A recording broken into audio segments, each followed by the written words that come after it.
5টি মজার কৌতুক। বাবা, আজ স্কুলে দুষ্টামি করিসনি তো? ছেলে, না বাবা, ক্লাসে আজ পুরো সময় বেঞ্চের ওপর দাঁড়িয়েছিলাম। দুষ্টামি করার সুযোগই পাইনি। ভিক্ষুক, আম্মা গো, আমারে কিছু ভিক্ষা দেন। বাড়িওয়ালা, আজকে মাফ করুন। ভিক্ষুক, আম্মা গো, আইসকা মাপ যোগ করতে পারুম না। আইসকা আমি ফিতা আনি নাই। দিলদার, তুই আমাকে ঠিক রাত 1:00টায় ফোন দিস তো? তোর সঙ্গে কথা আছে। দিলদারের বন্ধু, ঠিক আছে। তুই তাহলে আমাকে ঠিক 9:05 ফোন দিয়ে মনে করিয়ে দিস। শিক্ষক, আকবর কে ছিলেন বলো? ছাত্র, জানি না স্যার। শিক্ষক, জানবে কিভাবে?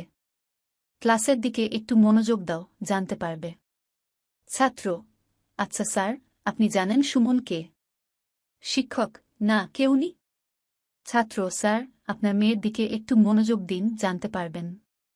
গ্রামের মাতব্বর চিন্তাগ্রস্ত মুখে চা স্টলে বসে আছেন। তার এক বন্ধু জিজ্ঞাস করেন, কি ব্যাপার? সব ভালো তো? মাতব্বর, আর বলিস না।